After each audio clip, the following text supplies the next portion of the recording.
UEFA Champions League round of 16-এর যে qualifier match তার সেকেন্ড লিগ ম্যাচ ডে 1 এবং ম্যাচ ডে 2 দুটোই কভার করব। তো ম্যাচ ডে 1-এ অ্যাথলেটিকো মাদ্রিদ আর ক্লাব বুর্গের মধ্যে খেলা হয়েছিল। তো সেখানে প্রথমে 3-3 গোলে অ্যাগ্রিগেটে ফার্স্ট লেগে ড্র হওয়ার পর অ্যাথলেটিকো মাদ্রিদ কিন্তু দুরন্ত কামব্যাক করে এবং সল্টটের হ্যাটট্রিক, দুর্দান্ত একটা পারফরমেন্স, 4-1 গোলে অ্যাথলেটিকো মাদ্রিদ জিতে এবং রাউন্ড অফ 16-এর জন্য কোয়ালিফাই হয়। নিউক্যাসল আর কারাবাক, তো নিউক্যাসল কারাবাককে পরাজয় করে এবং খুব বড় ব্যবধানে কিন্তু রাউন্ড অফ 16-এর জন্য কোয়ালিফাই হয়। এরপর লেভারকুসেন আর অলিম্পিক্স, তো ড্র হয় ম্যাচটা। লেভারকুসেন 2-0 অ্যাগ্রিগেটে কোয়ালিফাই করে।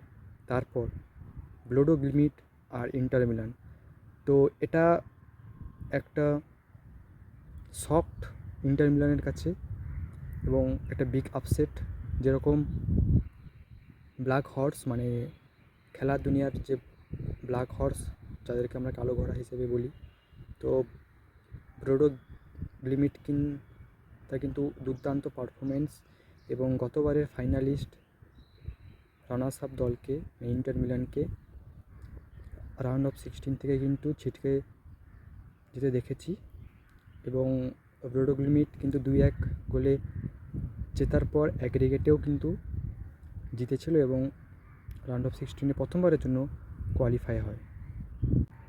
তারপর জুভেন্টাস এবং গালাতাসারাই, এর কিন্তু একটি দুর্দান্ত ম্যাচ আমরা দেখতে পাই, যেখানে জুভেন্টাস 3-2 গোলে জিতলেও লাস্ট কিন্তু এক্সট্রা টাইমে গালাতাসারাই 2 গোল মেরে অ্যাগ্রিগেট 7-5-এ রাউন্ড অফ 16-এর জন্য কোয়ালিফাই করলো এবং আটলান্টা আর ডর্টমুন্ড, তো ডর্টমুন্ড প্রথমে অ্যাগ্রিগেটে জিতে থাকলেও আটলান্টার দুর্দান্ত একটা পারফরমেন্স এবং তারা রাউন্ড অফ 16-এর জন্য কোয়ালিফাই করলো। তো আটলান্টা খুবই ভালো খেলে ডর্টমুন্ডের কাছ থেকে জয়টি ছিনিয়ে নিল।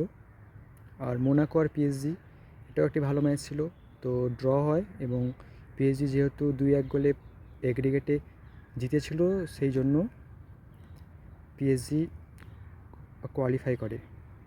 এরপর বেনফিকা এবং রিয়াল মাদ্রিদ, তো বেনফিকা ম্যাচটা ভালো হওয়া সত্ত্বেও কিন্তু এখানে বেনফিকা 2-1 গোলে হেরে গেলে এবং রাউন্ড অফ 16-এ কোয়ালিফাই করতে পারলো না।